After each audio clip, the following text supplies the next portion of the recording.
Всем привет, дорогие друзья, с вами как всегда Белыч, и сегодня у нас долгожданный тест 15 кулеров среднего ценового сегмента стоимостью от 3 до 5 тысяч рублей, который я обещал вам вот уже как пару месяцев назад. Но, к сожалению, долго пришлось собирать их с миру по нитке, много времени убито на сами тесты и съемки, порядка 70 рабочих часов, поэтому все это вот так вот подзатянулось.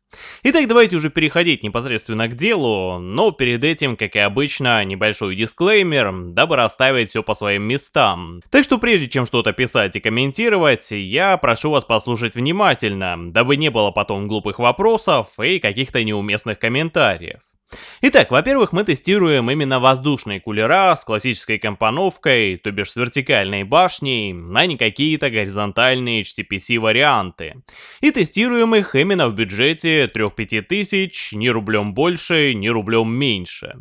Во-вторых, цены мы берем по Москве, ибо в регионах, ввиду хреновой логистики и монополии одной фирмы, цены на какие-то экземпляры могут быть на 20, а то и на 30% больше. Хороший пример — это кулер SkySmugen 5, который привезти из Германии с доставкой будет на 1000 дешевле, чем купить в ДНС Хабаровска через дорогу от моего дома. Вот такие вот у нас цены, вот такая вот у нас политика. В-третьих, друзья, я, конечно же, постарался собрать самые интересные и самые топовые модели, которые укладываются в наш ценовой сегмент. Но общая стоимость даже этих 15 кусочков меди и алюминия вышла в 65 тысяч рублей. Конечно же, часть кулеров дали сами производители, но, к сожалению, у меня нет контактов всех существующих фирм. Ну а купить все остальное, что интересно посмотреть, но нет возможности взять за бесплатно, как вы понимаете, проблематично, ибо бюджет канала все-таки не резиновый. Говорю все это не просто так и не чтобы поныть, а чтобы дать достаточно точный и полный ответ на тупой вопрос, почему в тесте нет такого-то кулера. Или он заведомо не интересен, ибо слаб, либо же на него тупо не хватило денег, вот как-то так. Ну и наконец, друзья, последнее. У нас не стоит сегодня задача выбрать кулер, который лучше всех охлаждает. К сожалению, это не единственное требование к идеальной модели, как думают многие. Мы будем также оценивать их устройства, габариты, совместимость с корпусами и, что немаловажно, с оперативной памятью. Также учтем уровень шума, простоту установки и, конечно же, цену. И уже на основании всего этого, то есть массы параметров, будем делать какие-то выводы. Ну вот и все, друзья, все точки над «и» расставлены, и мы, собственно, начинаем. Для начала я расскажу кратко о каждой модели, и мы сразу оценим устройство кулера, а именно конструкцию, совместимость, комплектацию и простоту установки по 5-бальной шкале. Ну а за каждый косяк баллы мы будем снимать. И также я покажу, насколько у каждого из них ровное основание. Но делая для себя какие-то выводы, вы должны учитывать, что сами процессоры Intel и AMD имеют разное искривление крышки процессора. Для Intel характерна более прямая крышка и изгиб небольшой волной, для AMD вогнутая вовнутрь, как блюдце. Подробно этот момент освещал Павел с канала «Этот компьютер», ссылка будет в описании, так что можете изучить. Ну а мы, собственно, переходим к первой модели. Первый по алфавиту в нашем тесте — это Arctic eSports 34 Duo. Это небольшая, тонкая башенка высотой 157 мм с 4 довольно хорошо разнесенными тепловыми трубками. И первое, что бросается в глаза при рассмотрении данного кулера, это, конечно же, подошва.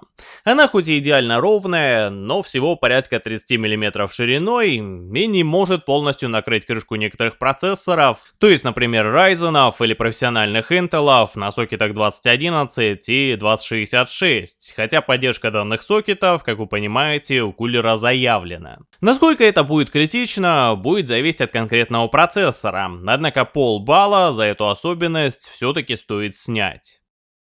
А вот совместимость как с большинством корпусов, так и с оперативной памятью у Arctic почти идеальная. Но установка в целом несложная, правда инструкции нам почему-то не положили. Благо, что инструкция есть в интернете, и вот там уже красивые и подробные гифки, детально объясняющие, что и как нужно делать. И да, друзья, делать так, как делаю я, то есть заниматься установкой на подключенной к питанию плате, на самом деле нельзя. Не пытайтесь повторять такое дома. Обдувается наш черный радиатор двумя вентиляторами Bionix F120 на 120 мм на 2000 оборотов в минуту. Вентиляторы имеют разную расцветку, так что можно подобрать нужный вариант под цвет вашей сборки. При этом есть версия 34 без индекса DO, где стоит лишь одна вертушка. Стоит такой кулер порядка 3300 за версию с одним крутилятором и 4300 за версию с двумя. Мы сегодня протестируем оба данных варианта и посмотрим, на что они способны. Оценка за конструкцию, совместимость, установку, комплектацию и основание — твердые 4,5 балла. Второй кулер на тесте — это Be Quiet Pure Rock 2. Это также небольшая компактная башенка высотой в 155 мм, что делает ее еще более привлекательной с точки зрения совместимости со всеми корпусами. Она пронизана также 4 тепловыми трубками, некрасивые концы которых скрыты от посторонних глаз за вот такими вот металлическими набалдашниками. Радиатор тут уже больше, пошире, но используется асимметричная схема со смещением радиатора назад, за счет чего совместимость с памятью у Pure Rock 2 также идеальная. А вот основание кулера тут уже больше, и оно без проблем полностью накроет даже какой-то толстый Xeon. И да, это единственный кулер в сегодняшнем тесте, у которого в комплекте не идет тюбик термопасты. Она тут нанесена на основание кулера. К самой пасте, в принципе, претензий нету, она мягкая, да и нанесена нормально. Но все же полбалла за такую экономию на нас с вами мы ему снизим. Однако стоит отметить, друзья, что качество зазоров между медными трубками у данного кулера уже гораздо лучше, чем у Арктика, ну и подошва также идеально ровная. Установка радиатора в целом стандартная для Be Quiet, к коромыслу посередине нужно будет просто привыкнуть. Сверху на радиатор устанавливается бюджетный вентилятор Pure Wings 2 на 1500 оборотов, правда вентилятор ставится очень туго. Стоит все это дело всего 3000 с небольшим, и оценка за конструкцию, совместимость, установку, комплектацию аналогично Арктику 4,5 балла. Следующий у нас Be Quiet Shadow Rock 3. Небольшая квадратная башенка высотой уже в 163 мм. Однако, поскольку нынче негласным стандартом является 165, и корпуса стараются делать именно под эту планку, то совместимость с корпусами мы также оценим как хорошую. Кулер опять-таки не мешает установке оперативной памяти ввиду особой асимметричной конструкции со смещенной назад башней. Но что касается основания, то тут уже идет 5 тепловых трубок, но днище все еще не никелированное. Однако сделано оно качественно, и подошва также идеально ровная. Кстати, сверху некрасивые концы тех самых тепловых трубок скрыли кожухом, что делает внешний вид кулера еще более привлекательным. Претензий к процессу установки у меня также нету, но он почти у всех кулеров Be Quiet плюс-минус стандартный. Но в комплекте даже есть отвертка, дабы было удобно закручивать винт в тонком отверстии посередине радиатора. Вентилятор тут, слава богу, устанавливается довольно легко. Это 120 миллиметровый Shadow Wings 2 на 1600 оборотов в минуту. Стоимость самого кулера идет порядка 4500 рублей, и изъянов я в нем, к счастью, не заметил, так что пока что заслуженные 5 баллов. Далее у нас любимчик зрителей Deepcool Lucifer V2, он же ныне GameStorm Lucifer V2, он же Deepcool Red Hat, как ты его ни назови, но по сути своей все это одно и то же. Объективно кулер огромный, и вроде бы с точки зрения охлаждения это хорошо, но с точки зрения совместимости это дичайше плохо. Во-первых, высота в 168 мм мешает разместить его во многих корпусах начального и среднего ценового сегмента. Во-вторых, он перекрывает сразу два слота памяти, то есть надо либо брать низкопрофильную память без радиаторов, либо поднимать выше вентилятор. Оба варианта, как вы понимаете, не радуют, ведь с поднятием вентилятора кулер становится еще где-то на 1-1,5 см выше, и совместимость его с корпусами становится еще хуже. Что же касается самого вентилятора, то тут стоит неплохая вертушка, это UF140 на 1400 оборотов в минуту. Для своей установки Deepcool Lucifer требует длинную отвертку, которой, к сожалению, нету в комплекте, хотя надо отметить, что упаковка и комплект поставки данного кулера очень даже хорошие, особенно с учетом низкой цены в 3500 рублей. И почему не положили отвертку, для меня остается загадкой. Хотя если отвертка у вас в доме все-таки найдется, то сам процесс крепежа не вызовет каких-то особых проблем, во всяком случае на сокете AM4. Ну и вишенка на торте, немного гнутое основание. Да, оно никелированное, что безусловно хорошо, да, тут аж 6 тепловых трубок, но небольшой горб, порядка 0,2 мм, все же имеется. Как итог, за конструкцию, совместимость и установку я оставляю лишь 1,5 балла из 5 возможных. Уж слишком много у Deepcool Lucifer проблем с совместимостью и также габаритами. Далее у нас новинка Deepcool AS500, обзор на который был недавно на канале. В AS500 Deepcool учла многие ошибки предыдущих своих детищ. Кулер получился высотой ровно 164 мм, то есть большинство корпусов он все-таки влазит. Также благодаря тонкой башне он не мешает установке оперативной памяти, в принципе с любой высотой радиатора. Что касается конструкции, то тут у нас идет 5 никелированных тепловых трубок, которые довольно хорошо распределены по телу самого радиатора. Основание у кулера никелированное, но, к сожалению, не идеально ровное. Я бы сказал, что отклонение где-то в 0,1 мм все-таки присутствует. Хотя это, конечно, лучше, чем у Люцифера, но все-таки не безупречно. И за это мы скинем ему где-то полбалла. Сверху, кстати, у кулера есть набалдашник, скрывающий некрасивые концы тепловых трубок и имеющий тонкую ленту RGB подсветки. Цена на него порядка 4250 рублей, и также есть версия со вторым дополнительным вентилятором, но она уже стоит примерно на 500 рублей дороже, и, к сожалению, проверить ее у меня возможности не было. Вентиляторы на AS500 стоят на 140 мм, это довольно тихий TF140S на 1200 оборотов в минуту.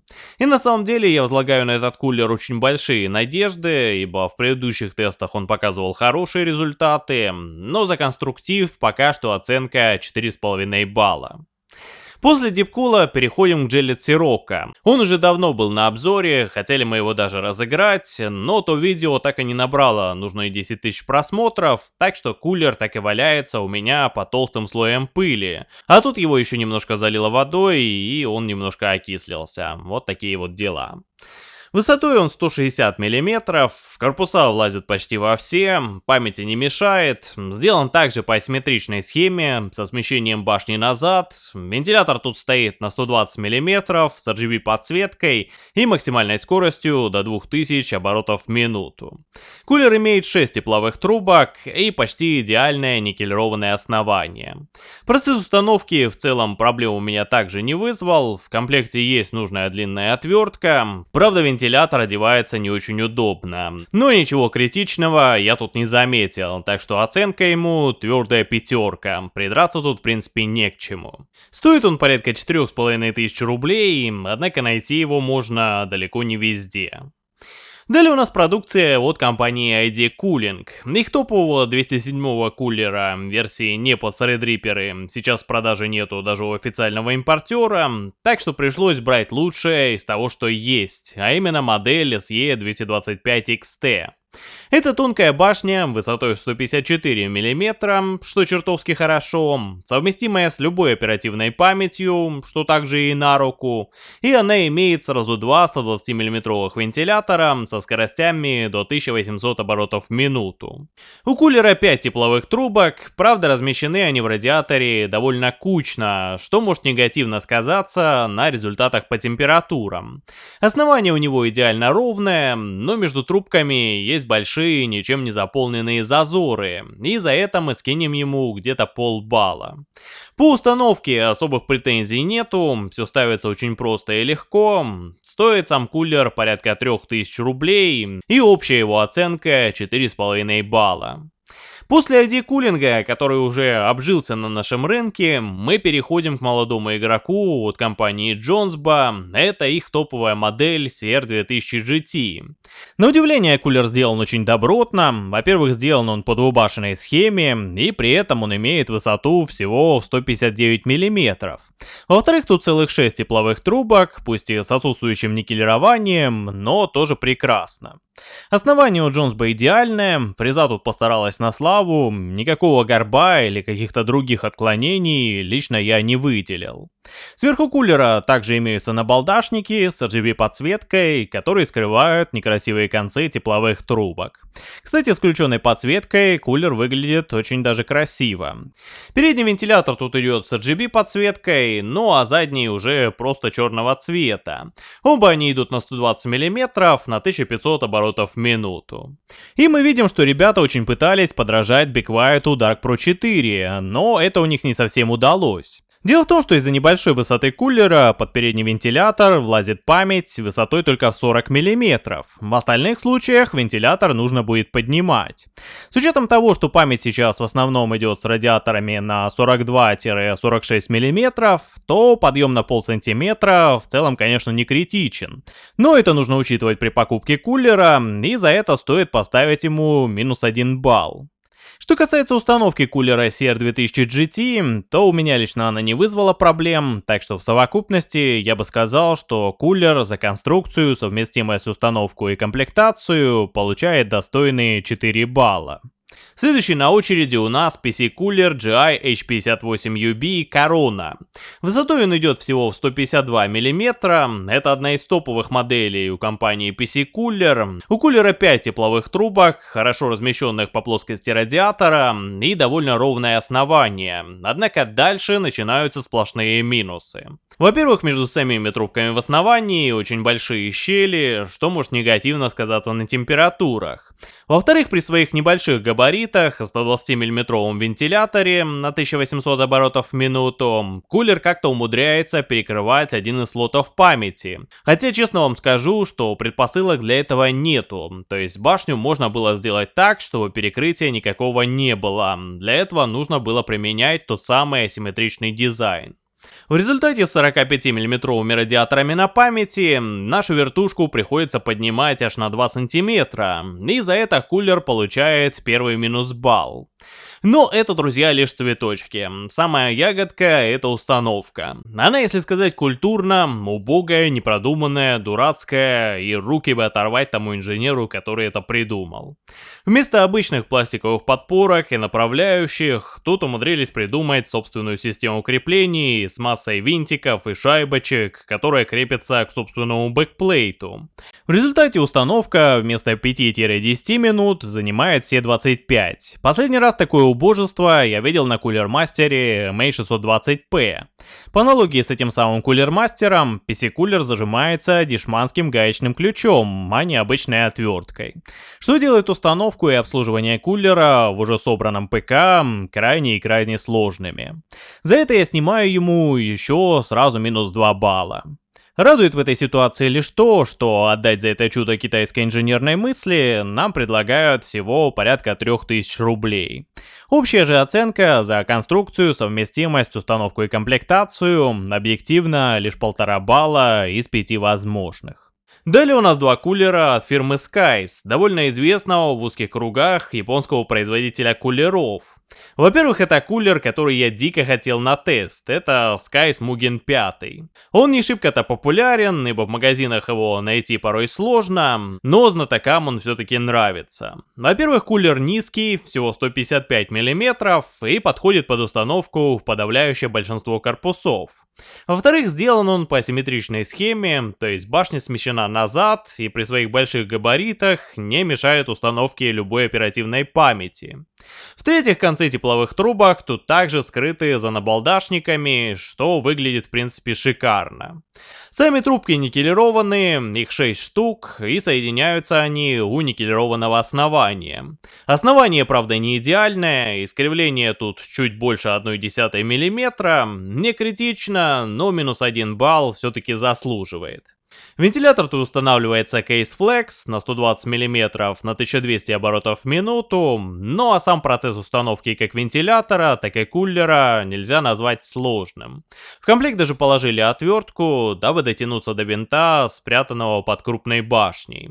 Цена Мугина в России довольно высокая и доходит до 7000, но его более чем реально найти за 5. Общая оценка, несмотря на всю мою любовь, лишь твердая 4. Второй же кулер от фирмы Skies — это Katetsu Mark II. Компактная версия Mugen 5 высотой 154 мм, но уже только с 4 тепловыми трубками. Она сделана так же, как и Mugen, по асимметричной схеме, со смещением радиатора назад, и также не мешает установке любой оперативной памяти. Аналогично Mugen'у, некрасивые концы тепловых трубок тут скрыты, и в данном случае они находятся где-то под верхним ребром радиатора. А вот с днищем тут все не очень гладко, в прямом переносном смысле. На подошве есть горб высотой примерно в 2,3 мм, и за это мы снимаем минус 1 балл. По установке придраться к кулеру особо не к чему, схема установки также аналогична старшей модели, вентилятор тут стоит такой же, также на 120 мм на 1200 оборотов. Ну и стоит эта башня примерно в районе 3-3,5 тысяч, так что общая оценка за конструкцию, совместимость, установку, комплектацию также 4 балла.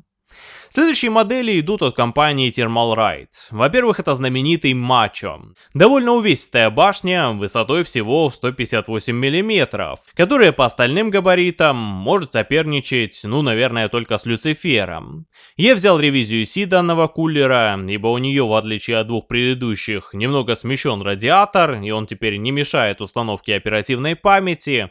Плюс у кулера остались 6 никелированных тепловых трубок, которые должны давать неплохие результаты по охладу. Но вот с качеством такого же никелированного основания, как и обычно для матча, полная жопа. Горб здесь достигает почти 1 мм, и за это мы даем ему сразу минус 1,5 балла. По установке, друзья, сказать, что тут что-то сложное я не могу, в комплекте нам даже положили отвертку, так что проблем возникнуть у вас не должно. На матче установлен вентилятор TY-147AQ на 140 мм со скоростями до 1500 оборотов в минуту. Сейчас кулер, насколько я знаю, выводится из продажи и заменяется почти аналогичным Matcha C+. Стоить он будет так же, как и старый, порядка 4500 рублей, но общая оценка для Matcha C из-за кривого днища всего 3,5 балла.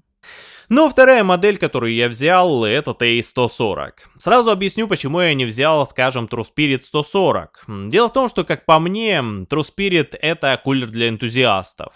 Для них он сделан идеально. 6 трубок, тонкая башня, довольно эффективный охлад. Однако, с точки зрения установки его на обычную систему, он, как по мне, крайне неудачен. Во-первых, он высокий, порядка 171 мм, то есть влезет далеко не в каждый корпус. Плюс есть постоянные проблемы с основанием, с момента выпуска в 2014 году ничего в принципе не поменялось, то бишь все криво, косо и лучше не становится. Модель же TI-140 уже несколько попроще, но она все равно остается довольно тонкой плоской башней. У нее уже всего 5 никелированных тепловых трубок, такое же никелированное основание, но оно уже несколько ровнее, однако небольшой горб по центру все-таки остался. Он тут примерно в 3,4 мм. Однако сам кулер, друзья, по высоте стал меньше, всего 159 мм, то бишь он влезет почти в любую сборку. Вентилятор тут стоит на 140 мм, это TY-149A на 1500 оборотов в минуту, и при установке он тут ни при каких условиях не будет мешать установке оперативной памяти. Система крепления тут такая же, как и на матче, и ничего плохого тут я сказать не могу, поэтому кулер получает от нас в совокупности достойные 4 звезды. Стоимость его где-то от 4,5 до 5000. Что касается компании Noctua, то большинство ее кулеров стоит дорого, и в бюджет 3-5 тысяч укладываются слабо. А взять что-то для теста мне очень хотелось, ибо все-таки Noctua это один из эталонов рынка. Однако есть у Noctua малыш NHD9L, который крайне популярен у сборщиков мини-ITX систем, поскольку высоту он всего 110 мм. Ну и он плюс-минус укладывается в наш ценовой сегмент, так что мне захотелось включить его в тест, чтобы доказать или опровергнуть предположение, что размер башни имеет значение. D9L имеет две маленькие башенки и 92-мм вентилятор NFA9, расположенный посередине. Вентилятор рассчитан максимум на 2000 оборотов в минуту, и установке памяти, как вы понимаете, данный кулер абсолютно никак не мешает. Башни его соединены 4 никелированными тепловыми трубками, и вдобавок кулер имеет такое же никелированное основание. Правда, качество основания меня неприятно удивило. Небольшое отклонение, меньше 0,1 мм, но все-таки присутствует. Не думаю, что это будет критично, но полбалла за такое все-таки стоит отнять. Но процесс установки D9L, как и у всех кулеров от Noctua, плюс-минус идеален, так что за свои характеристики он получает достойные 4,5 звезды. Ну и последний кулер на сегодня — это Xilinx M504D. Он относится примерно к тому же подвиду, что и Noctua, имеет также две башни, только уже с двумя вентиляторами на 92 мм со скоростями аж до 2200 оборотов в минуту. Правда, в отличие от Noctua, высота Xilinx уже 124 мм, у него также идут 4 медные трубки, но никелирования на трубках и основании нету. А вот что действительно удивило, так это качество подошвы, она тут просто идеальная. При том, что оба они магазинные образцы, это на самом деле не может не радовать. Установка его довольно сложная, но все же не сравнится с тем геморроем, который был у PC Cooler. Правда, передний вентилятор тут мешает установке оперативной памяти, перекрывая сразу два разъема, но в некоторых случаях и все три. Так что вентилятор придется либо поднимать, либо переставлять назад, либо вовсе убирать. Поэтому за свою конструкцию он получает только 3,5 балла из 5 возможных. Итак, друзья, с конкурсантами мы познакомились, давайте уже переходить непосредственно к тестам, но для начала поговорим о методике тестирования. Во-первых, процессор, в нашем случае это будет Ryzen 5 5600X, я уже предрекаю холивар по поводу выбора проца. Ибо данный процессор крайне сложный для охлада, поскольку у него гнутая крышка и маленький кристалл, который к тому же расположен не по центру текстолита. Но тут важно понять, друзья, что процессоры, не поверите, разные. Да, можно взять какой-то плюс-минус идеальный вариант с большим кристаллом, с идеальной крышкой и жидким металлом под ней и удивляться разбросу температур между этими кулерами. Но это будет тест сферического коня в вакууме. 5600X же не идеален, но он более чем актуален и реален в ближайшие годы. Во всяком случае, статистика продаж процессоров в Европе говорит нам именно об этом. Плюс это процессор среднего сегмента, с которым есть смысл покупать кулера за 3-5 тысяч рублей. Поэтому я считаю, что выбор все-таки сделан правильно. Второй момент. 5600X будет у нас в небольшом, адекватном реалиям разгоне. Обычно его гонят через Precision Boost Overdrive, без жесткой фиксации частот, буквально в пару кликов мышью. Но для повторимости тестов нам нужна жесткая фиксация частот, поэтому мы будем гнать не через PBO, а по старинке. Частота будет жестко зафиксирована на 4,7 и напряжение на 1,3 вольта. Это обычные значения, которые может осилить плюс-минус любой образец. Что же касается термопасты, то мы будем пользоваться Arctic MX4, довольно популярной и средней по густоте, и наносить ее будем старым способом по всей поверхности процессора довольно ровным слоем. Хотя для данной пасты при адекватном прижиме радиатора кулера нет никакой разницы, как вы ее будете наносить и в каком количестве. Главное, чтобы пасты не было мало. Остаток выдавит сам радиатор при закручивании, так что с этим проблем быть не должно. Тему пасты, способов их нанесения изучали недавно сразу 3 авторитетных канала, так что ссылки будут в описании, можете изучить этот вопрос.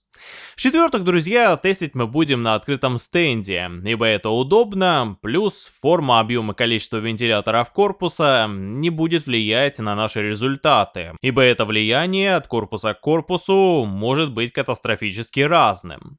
Температура в комнате при данных тестах будет поддерживаться кондиционером на уровне 22-23 градусов. Так что учитывайте, что в 30-градусную жару, да еще и в глухом корпусе, температура может быть на 7-10 градусов выше. В-шестых, в качестве теста будет использоваться Line X 070, версия 2019 года, 10 прогонов с объемом памяти 8 гигабайт. Ну и наконец последнее. Мы сделаем два теста. Один на полной скорости вентиляторов, дабы оценить максимальное охлаждение, которое может дать кулер. И второй тест, самый важный, в Silent режиме. Когда вентиляторы кулера настроены таким образом, чтобы с расстояния в полметра его не было слышно ухом. То есть уровень его шума не превышает фоновый шум в комнате, это примерно 30-32 дБ. Ну и на полной скорости мы, конечно, замерим максимальный уровень шума. Все это и поместим в наш сводный график. Ну а дабы нашим кулерам не было скучно, а мы получили максимум какой-то полезной информации, я решил включить в тест также два эталона. Во-первых, это Noctua D15, можно сказать, одна из самых топовых и производительных моделей. Ну и во-вторых, возьмем 280-мм среднестатистическую водянку, дабы вы понимали, что водяное охлаждение это не какая-то манна небесная, и разница в температурах не будет прям какой-то огромной. В качестве водянки будет выступать новая Be Quiet Silent Loop 2. Они нужны нам не потехи ради, а в первую очередь для того, чтобы вы не зацикливались на абсолютных значениях температур, ибо они в зависимости от используемого процессора, термопасты, окружающей температуры, наличия разгона и так далее и тому подобного могут быть разными. А скорее смотрели на дельту, то есть на разницу, насколько отличается тот или иной вариант, как от эталонов, так и от своих собратьев. Это, как по мне, намного-намного важнее. Итак, друзья, что же у нас получилось в итоге? Сразу скажу, что со стоковым процессором 5600X без разгона, да и даже с 5800X справились бы, наверное, все из данных кулеров. А вот с разгоном, к сожалению, все не так гладко. И первым делом давайте обсудим результаты наших малышей, которые мы не будем включать в общий зачет, ибо они все-таки представляют свой особый сегмент рынка. С охлаждением на полных оборотах оба они справились, показав 90 и 92 градуса соответственно, при том, что предел для 5600X это где-то 95. При этом Xilinx за счет наличия двух вентиляторов тут чутка впереди, но и шумит он существенно громче.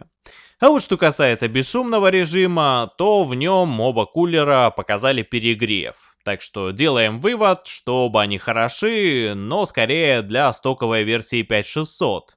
Но выбирая между Xilinx и Noctua, я бы все-таки отдал предпочтение Noctua, ибо у нее стоит намного более качественный малошумный вентилятор, у нее лучше система крепления, и она меньше по габаритам, хоть и стоит дороже.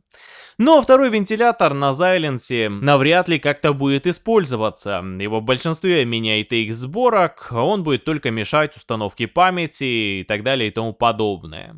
Далее, друзья, мы смотрим на основной состав теста и на эталоны. Водянка показала 78 градусов на полной скорости вертушек и 78,5 в бесшумном режиме.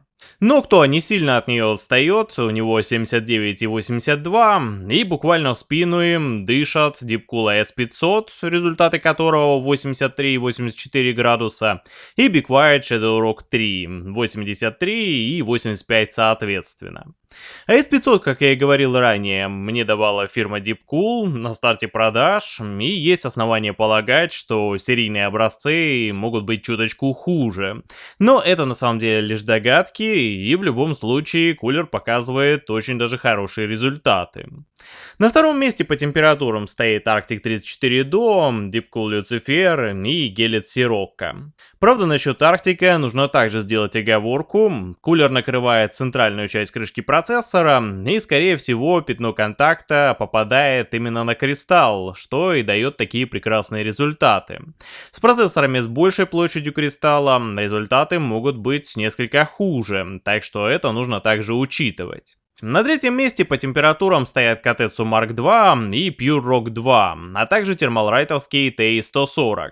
Правда, про Kotetsu и также TI-140 надо рассказать интересный момент. Оба кулера изначально имели температуры на 2 градуса хуже, ибо, как оказалось, из-за гнутого основания им тупо не хватало термопасты. Контакт был вот какой-то такой. После нанесения двойного или даже тройного слоя все стало несколько лучше, хотя я не могу сказать, что это стоит записывать им в плюсы. Ну и остальные кулеры показали плюс-минус одинаковые, неплохие, кстати, результаты. Даже в сильную жару они справятся с охлаждением нашего процессора. Да, какие-то варианты типа одновентиляторного Арктика, Матча, Короны и ID кулинга показывают несколько лучшие результаты на полной скорости вентиляторов, чем остальные модели. Однако достигается это за счет очень высокого уровня шума. Тот же ID кулинг на полной скорости орет как паровоз, еще и с противным свистом. К слову, данные по уровню шума для всех кулеров на максимальной скорости вы сейчас видите у себя на экране. Все, что выше 33-34 дБ, это уже много и отчетливо слышно ухом. Вот как-то так. В итоге, друзья, все результаты тестов я постарался перевести в баллы, опять-таки по 5-бальной шкале. Более подробно вы можете изучить все оценки и способы их выставления в файлике, который будет под видео. Ну и также добавил оценку за стоимость, исходя из соображений, что чем ниже цена, тем выше оценка, конечно же, в рамках разумного. И давайте же теперь подведем краткий топ, исходя из всех обозначенных параметров, а не только лишь одной температуры. На последнем шестом месте у нас оказались сразу 5 кулеров со средними оценками чуть выше тройки. Это TI-140 и Matcha от Thermalright, Mugen от компании Skies, Deepcool Lucifer и, конечно же, Corona от PC Cooler. И хотя многим они наверняка нравятся, и многие их любят, и я в том числе, но причины объективно низких оценок также понятны. Кривое днище у нашего конкретного образца матча, а таких, как показывают отзывы, немало, не дает раскрыть потенциал большой башни. Как итог, вы получаете огромный кусок алюминия и больше ничего. Да, если его отшлифовать, то можно получить хороший результат, но вот вопрос, кому, зачем нужен этот handmade геморрой, на самом деле непонятно. Когда можно купить что-то аналогичное, с лучшим качеством и даже с меньшими габаритами. У TI-140 все получше, но ценник, как по мне, неоправданно высокий, а результаты довольно средние. Плюс качество подошвы опять-таки плохое. Mugen моя любовь, красивый, тихий, качественно сделанный, но при этом показал такие же средние результаты при опять-таки очень высокой цене. Если у вас он стоит дешевле 4000, то определенно есть смысл брать, и есть смысл тащить его из-за границы. В остальных случаях есть более дешевые варианты, опять-таки с аналогичной производительностью. Что касается короны от PC Cooler, то она вообще очень странная. Ее крайне сложно ставить, в собранном ПК почти невозможно обслуживать, плюс она закрывает память, шумит на полных оборотах, а в бесшумном режиме показывает очень посредственные результаты. Что в нем хорошего, кроме внешнего вида, я сказать не могу. Наверное, только низкая цена, но с такой же ценой можно найти более хорошие варианты. Но, друзья, у Люцифера конкретные проблемы с габаритами. Однако, если у вас большой корпус и низкопрофильная память, то эту махину за всего 3000 рублей обязательно стоит рассмотреть в покупке. Но остальным же, друзья, подстраивать всю свою сборку под один лишь кулер, я думаю, что нету смысла. И проще взять что-то аналогичное, но более компактное по столь же низкой цене. Поэтому он набрал опять-таки лишь 3,6 балла.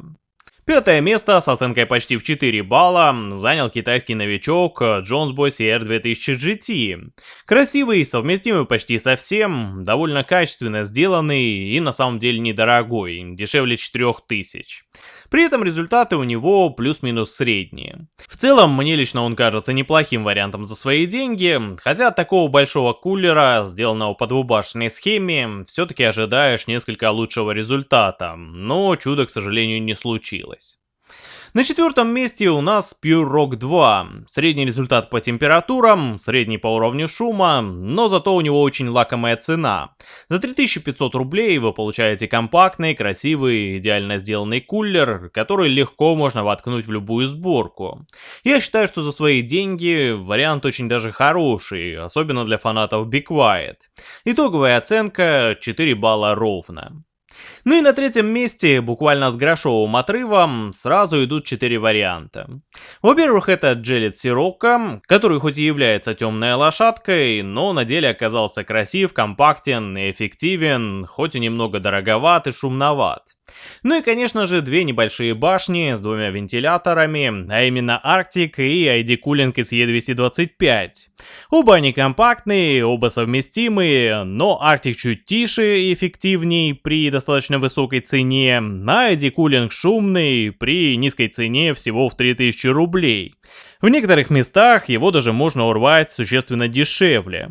Arctic с одним вентилятором, кстати, тоже имеет смысл к приобретению. Он хуже своего собрата всего на 3 градуса по всем тестам, но дешевле на целую 1000 рублей, что мне кажется очень даже неплохо. Итак, друзья, все кулера, которые вы видели до этого, очень даже неплохие, но многие имеют какие-то серьезные косяки, ну а многие более мелкие, что не дает назвать их, ну скажем так, идеальными. И вот мы подходим к тройке лучших, на мой взгляд, моделей. Второе место Katetsu Mark II от компании Skies. По сути своей это то же самое, что и Pure Rock 2, то есть компактный, красивый, совместимый со всем и вся, но стоит отдать должное, Katetsu более тихий. В корпусе с закрытой крышкой вы даже на полных оборотах слышать его скорее всего не будете. При этом, что немаловажно, он чуть более эффективный, чуть более дешевый. Короче, если Pure Rock это вы, то Katetsu это сын маминой подруги. За 3150 рублей он на самом деле чертовски хорош. Ну и первое место нашего сегодняшнего теста поделили между собой два довольно новых кулера, которые появились буквально в 2020 году. Во-первых, это кулер, который я еще пару месяцев назад назвал королем среднего сегмента. Речь идет, конечно же, о AS500 от компании Deepcool. И на пятки ему по всем фронтам наступает Be Quiet Shadow Rock 3, который появился тоже очень даже недавно. Они показали лучшие результаты по температурам, и даже в бесшумном режиме и при повышении температуры в комнате до 30 градусов они с лихвой справятся с охлаждением нашего разогнанного 5600. Плюс они тихие, совместимые с большинством корпусов и почти с любой оперативной памятью, и очень даже красивые на внешний вид. Процесс установки, кстати, тоже не вызывает каких-то негативных эмоций. Но если на них поставить второй вентилятор, благо такую возможность оба производителя нам дали, то они, вероятно, смогут тягаться даже с нашими эталонами, от которых одновертушечные версии отстают буквально на 3-5 градусов, что очень даже впечатляет. Вот как-то так, друзья, вот такие вот результаты у нас сегодня получились. Опять-таки все оценки, конечно, несут, наверное, какую-то долю субъективности, но я постарался быть объективным настолько, насколько это возможно, и высказать все свои мысли о плюсах и минусах всех моделей. Но если вы с моим мнением не согласны, то все данные по температурам, по уровню шума и так далее и тому подобное у вас есть, так что можете составить свой личный топ. И да, друзья, на тест ушло порядка 70 часов моего рабочего времени, довольно много денег и тонна переписки с производителями. Так что я не буду против, если вы поддержите видео лайком, подпиской и колоколом. В колоколе выбирайте уведомления обо всех новых выходящих видео, дабы не пропустить все самое новое и интересное. А в следующий раз мы поговорим о рынке плат на сокете Z590 с полным анализом их VRM, так что не пропустите. Ну а с вами как всегда был Белыч, всем удачи и до новых встреч!